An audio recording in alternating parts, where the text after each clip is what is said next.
भाग 1 जो संघ और उसके राज्य क्षेत्र के बारे में है। सबसे पहले अनुच्छेद 1 ये भारत को कैसे परिभाषित करता है? हम सबने सुना है इंडिया दैट इज भारत। इसके आगे क्या है? हाँ, तो अनुच्छेद 1.1 कहता है भारत अर्थात इंडिया राज्यों का संघ होगा। अब नाम तो ठीक है, लेकिन यहाँ जो सबसे अहम बात है वो है ये वाक्यांश राज्यों का संघ, यानी कि यूनियन ऑफ स्टेट्स। राज्यों का संघ, ये सुनने में शायद अमेरिकी सिस्टम जैसा लगे, जैसे फेडरेशन ऑफ स्टेट्स, पर क्या ये वैसा ही है या कुछ अलग है? नहीं, उससे काफी अलग है और ये अंतर समझना बहुत जरूरी है।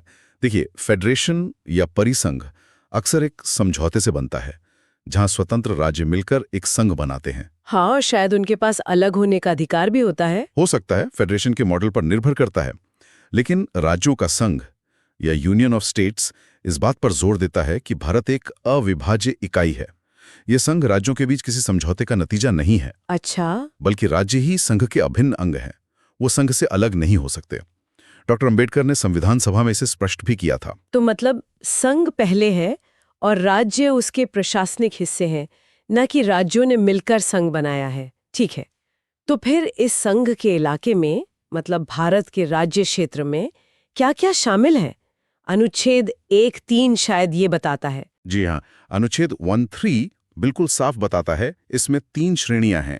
पहली जाहिर है राज्यों के राज्य क्षेत्र, जितने भी हमारे स्टेट्स हैं। ठीक है। दूसरी श्रेणी है संघ राज्य क्षेत्र, यानी यूनियन टेरिटरीज, जो पहली अनुसूची में दिए गए हैं, जैसे दिल्ली, चंडीगढ़, अंडमान निकोबार वगैरह। यहाँ एक बात ध्यान देने वाली है कि 7वें संशोधन 1956 के पहले यहाँ राज्यों की श्रेणियां part A, B, C, D हुआ करती थीं, जिन्हें इस संशोधन ने बदलकर राज्य और संघ राज्य क्षेत्र कर दिया। ओके, ये वर्गीकरण बदल गया। और तीसरी श्रेणी? तीसरी श्रेणी है ऐसे अन्य राज्य क्षेत्र जो भारत सरकार भविष्य में अर्जित करे। Acquired territory. अर्जित करे मतलब जैसे किसी संधि से या युद्ध से या किसी और अंतर्राष्ट्रीय तरीके से। हाँ, बिल्कुल। जैसे भविष्य में कोई क्षेत्र भारत का हिस्सा बनता है तो वो इस तीसरी श्रेणी में आएगा जब तक उसे राज्य या संघ राज्य क्षेत्र का दर्जा नहीं दिया जाता, जैसे पुडुचेरी या गोवा जब शामिल हुए थे। समझ गई। तो ये तो हो गया कि भारत क्या है और उसमें कौन-कौन से इलाके आते हैं। अब मान लीजिए कोई नया क्षेत्र है जो भारत का हिस्सा बनना चाहता हो, तो उसके लिए क्या प्रावधान है? उसके लिए है अनुच्छेद 2। ये संसद को शक्ति देता है। संसद को। हाँ, संसद विधि द्वारा, मतलब कानून बनाकर ऐसे निबंधनों और शर्तों पर जो वो ठीक समझे, संघ में नए राज्यों का प्रवेश या उनकी स्थापना कर सकेगी। नए राज्यों का प्रवेश या स्थापना। हाँ, इसमें क्या फर्क है? देखिए, प्रवेश एडमिशन शायद उन क्षेत्रों के लिए इस्तेमाल होता है जो पहले से एक तरह की राजनीतिक इकाई के रूप में मौजूद हों और भारत में शामिल होना चाहें, जबकि स्थापना एस्टैब्लिशमेंट शायद उन क्षेत्रों के लिए हो जो पहले से सुव्यवस्थित राज्य न हो और भारत उन्हें सीधे राज्य के रूप में स्थापित करे। अच्छा, तो ये अनुच्छेद 2 मुख्य रूप से उन क्षेत्रों के लिए है जो उस समय भारत का हिस्सा नहीं है। हाँ, बिल्कुल। ये बाहरी क्षेत्रों को भारत संघ में लाने के बारे में है, चाहे उन्हें राज्य का दर्जा देकर या किसी और तरह से। इसी संदर्भ में एक अनुच्छेद 2 क का भी जिक्र आता है संविधान में, जिसे अब हटा दिया गया है। सिक्किम से जुड़ा था शायद। हाँ, वो एक बहुत ही दिलचस्प ऐतिहासिक प्रकरण है। 1974 में 35वें संविधान संशोधन के जरिए ये अनुच्छेद 2 का जोड़ा गया था। इसने सिक्किम को भारत के साथ एक सहयुक्त राज्य यानी एसोसिएट स्टेट का एक विशेष दर्जा दिया था। एसोसिएट स्टेट, ये तो मैंने पहले नहीं सुना। मतलब वो पूरी तरह राज्य भी नहीं था? नहीं, वो पूर्ण राज्य नहीं था। ये एक अनोखी व्यवस्था थी जो भारत और सिक्किम के बीच विशेष संबंधों को दर्शाती थी। पर यह व्यवस्था आप कह सकती हैं ज्यादा दिन चली नहीं। अच्छा, फिर क्या हुआ? अगले ही साल 1975 में 36वां संविधान संशोधन आया। इसने अनुच्छेद 2 क को निरस्त कर दिया, मतलब हटा दिया, और सिक्किम को भारत का 22वां पूर्ण राज्य बना दिया गया। ओह, तो 1 साल के अंदर ही स्टेटस बदल गया। जी हाँ, ये दिखाता है कि हमारा संविधान कितना गतिशील है, कैसे बदलती हुई राजनीतिक परिस्थितियों और आकांक्षाओं के हिसाब से इसमें बदलाव किए जा सकते हैं। सिक्किम का फिर पूर्ण राज्य बनना वो एक तरह से अनुच्छेद 2 के तहत ही माना जाएगा, एक नए राज्य का प्रवेश या स्थापना। ये तो हुई बाहरी क्षेत्रों को जोड़ने की बात। अब आते हैं उन राज्यों पर जो पहले से भारत का हिस्सा हैं। क्या संसद उनकी सीमाओं, उनके नाम या उनके अस्तित्व में भी बदलाव कर सकती है? यहाँ शायद अनुच्छेद 3 आता है। हाँ, और अनुच्छेद 3 बहुत बहुत महत्वपूर्ण है। ये संसद को भारत के आंतरिक राजनीतिक मानचित्र को बदलने की व्यापक शक्तियां देता है। व्यापक शक्तियां किस तरह के? अनुच्छेद 3 संसद को अधिकार देता है कि वो कानून बनाकर, ध्यान रहे कानून बनाकर, कई काम कर सकती है। जैसे किसी राज्य का क्षेत्र बढ़ा सकती है। बढ़ा सकती है, ठीक है। किसी राज्य का क्षेत्र घटा सकती है। किसी राज्य की सीमाओं में परिवर्तन कर सकती है। किसी राज्य के नाम में परिवर्तन कर सकती है। नाम भी बदल सकती है, जैसे बॉम्बे का मुंबई या उड़ीसा का उड़ीसा हुआ। बिल्कुल, वो इसी अनुच्छेद के तहत होता है। और सबसे बड़ी शक्ति वो क्या है? संसद किसी राज्य में से उसका राज्य क्षेत्र अलग करके या 2 या अधिक राज्यों को या राज्यों के भागों को मिलाकर या किसी राज्य क्षेत्र को किसी राज्य के भाग के साथ मिलाकर एक नया राज्य बना सकती है। अरे, मतलब संसद एक राज्य को तोड़कर 2 राज्य बना सकती है या 2 छोटे राज्यों को मिलाकर एक बड़ा राज्य बना सकती है। जी हाँ, जैसे आंध्र प्रदेश से तेलंगाना का बनना या पहले उत्तर प्रदेश से उत्तराखंड, मध्य प्रदेश से छत्तीसगढ़, बिहार से झारखंड का बनना, ये सब अनुच्छेद 3 के तहत संसद द्वारा बनाए गए कानूनों से ही हुआ है। तो ये तो बहुत बड़ी शक्ति हुई। इसका मतलब संसद एक साधारण कानून से ही भारत का पूरा अंदरूनी नक्शा बदल सकती है। हाँ, इसी शक्ति के कारण भारत को कभी-कभी विनाशी राज्यों का अविनाशी संघ, indestructible union of destructible states भी कहा जाता है। मतलब संघ तो हमेशा रहेगा, लेकिन राज्यों की सीमाएं, नाम या उनका अस्तित्व भी संसद बदल सकती है। लेकिन क्या ये संसद अपनी मर्जी से जब चाहे कर सकती है या इसकी कोई प्रक्रिया है, कोई रोक टोक? नहीं, मर्जी से नहीं, एक प्रक्रिया है जो अनुच्छेद 3 के परंतुक में दी गई है। इसमें 2 मुख्य शर्तें हैं। क्या है वो शर्तें? पहली शर्त यह है कि इस उद्देश्य के लिए कोई भी विधेयक यानी बिल संसद के किसी भी सदन में पेश करने से पहले राष्ट्रपति की सिफारिश लेनी जरूरी है। अच्छा, राष्ट्रपति की पूर्वानुमति चाहिए। और दूसरी शर्त यह है कि अगर उस बिल में शामिल प्रस्ताव का प्रभाव किसी भी राज्य के क्षेत्र, सीमाओं या नाम पर पड़ता है, और जाहिर है इन मामलों में पड़ेगा ही, तो राष्ट्रपति उस बिल को संबंधित राज्य या राज्यों के विधानमंडल के पास उनकी राय जानने के लिए भेजेंगे। राय जानने के लिए मतलब राज्य सरकार या विधानसभा को बताना होगा कि उन्हें ये मंजूर है या नहीं। हाँ, उन्हें अभी राय व्यक्त करने का अवसर दिया जाता है। राष्ट्रपति इसके लिए एक समय सीमा भी तय करते हैं कि इतने समय के अंदर आपको अपनी राय बतानी है। राष्ट्रपति चाहे तो ये समय सीमा बढ़ा भी सकते हैं। ठीक है, तो राज्य विधानमंडल अपनी राय देगा, लेकिन यहाँ सबसे बड़ा सवाल ये उठता है कि क्या राज्य की राय मानना संसद के लिए जरूरी है? मान लीजिए राज्य कहता है कि हमें ये बंटवारा या ये नाम बदलना मंजूर नहीं है, तो क्या होगा? ये बहुत ही महत्वपूर्ण पॉइंट है और इसका जवाब है नहीं। राज्य विधानमंडल की राय संसद पर बाध्यकारी नहीं है। बाध्यकारी नहीं है? बिल्कुल नहीं। राष्ट्रपति को केवल राय लेनी होती है। राज्य चाहे पक्ष में राय दे, विपक्ष में दे या कोई राय ही ना दे, निर्धारित समय सीमा के बाद संसद उस बिल पर आगे बढ़ सकती है। संसद राज्य की राय को मानने या ना मानने के लिए स्वतंत्र है। ओह, तो मतलब प्रक्रिया तो है राय लेने की, लेकिन अंतिम निर्णय संसद का ही है।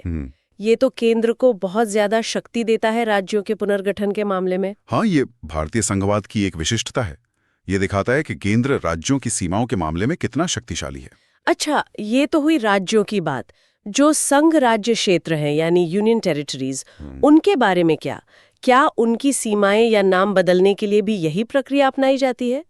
उनकी विधानसभा अगर है से भी राय ली जाती है? यहाँ थोड़ा फर्क है। संविधान में बाद में स्पष्टीकरण जुड़े गए 18वें संशोधन द्वारा।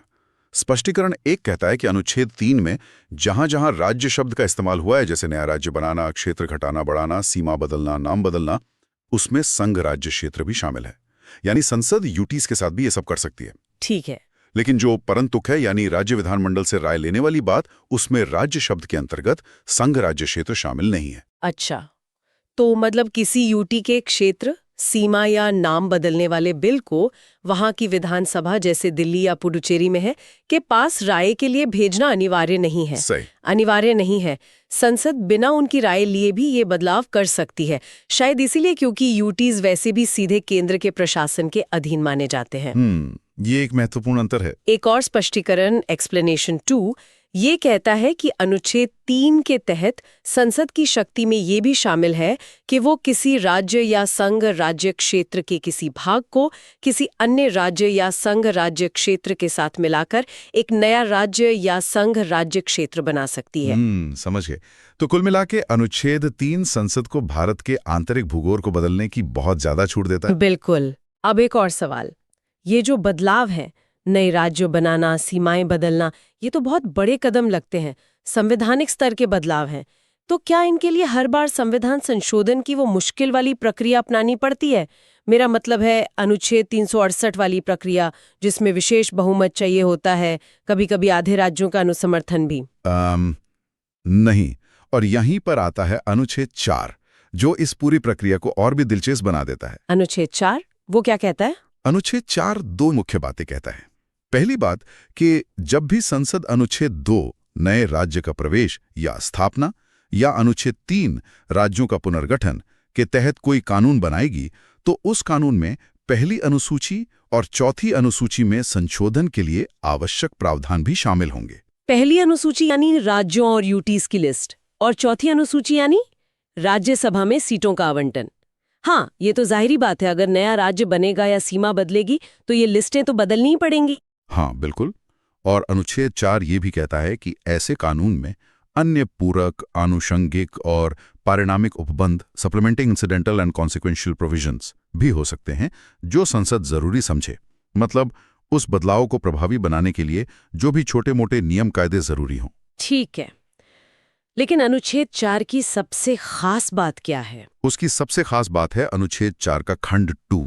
ये साफ साफ कहता है कि अनुच्छेद 2 या अनुच्छेद 3 के तहत बनाया गया ऐसा कोई भी कानून अनुच्छेद 368 के प्रयोजनों के लिए संविधान का संशोधन नहीं समझा जाएगा। एक मिनट, संविधान का संशोधन नहीं समझा जाएगा, इसका मतलब क्या हुआ फिर? इसका मतलब ये हुआ कि राज्यों को बनाने, बिगाड़ने, उनकी सीमाएं या नाम बदलने के लिए संसद को अनुच्छेद 368 वाली विशेष बहुमत की प्रक्रिया का पालन करने की जरूरत नहीं है। तो फिर ये कानून कैसे पास होते हैं? ये कानून संसद में साधारण बहुमत से पास किए जा सकते हैं, ठीक वैसे ही जैसे कोई आम कानून पास होता है, यानी सदन में उपस्थित और मतदान करने वाले सदस्यों के आधे से ज्यादा का समर्थन। वाह, ये तो बहुत ही आसान बना दिया गया है। इसका मतलब संविधान बनाने वालों ने जानबूझकर संसद को ये लचीलापन दिया कि वो देश की आंतरिक राजनीतिक संरचना को जरूरत के हिसाब से बिना ज्यादा जटिलता के बदल सके। बिल्कुल ऐसा ही लगता है। ये एक सोचा समझा कदम था। ये भारत की एकता और अखंडता को बनाए रखते हुए प्रशासनिक सुविधा, भाषाई आधार, विकास की जरूरतें या अन्य कारणों से राज्यों का पुनर्गठन करने में आसानी प्रदान करता है। ये फिर से अनुच्छेद 1 की राज्यों का संघ वाली भावना से जुड़ता है। राज्य महत्वपूर्ण हैं, उनकी पहचान है, लेकिन उनकी सीमा या अस्तित्व संसद द्वारा एक निर्धारित प्रक्रिया के तहत बदला जा सकता है, और वो भी अपेक्षाकृत सरल तरीके से। ये तो वाकई भारतीय संघवाद की एक बहुत ही अनोखी विशेषता है। जी हाँ। तो अगर हम आज की इस पूरी चर्चा को समेटना चाहें तो मुख्य बातें क्या निकल कर आती हैं संविधान के इस पहले भाग से? मेरे ख्याल से 4 मुख्य बातें हैं जो ध्यान में रखनी चाहिए। पहली, भारत को संवैधानिक रूप से राज्यों का संघ कहा गया है, जो इसकी अविभाज्यता पर जोर देता है। ठीक है। दूसरी, संसद के पास अनुच्छेद 2 के तहत बाहरी क्षेत्रों को भारत में शामिल करने और नए राज्य बनाने की शक्ति है। तीसरी और शायद सबसे ज्यादा इस्तेमाल होने वाली शक्ति, अनुच्छेद 3 के तहत संसद को मौजूदा राज्यों का क्षेत्र, सीमा या नाम बदलने या उन्हें तोड़कर या जोड़कर नए राज्य बनाने की व्यापक शक्ति है।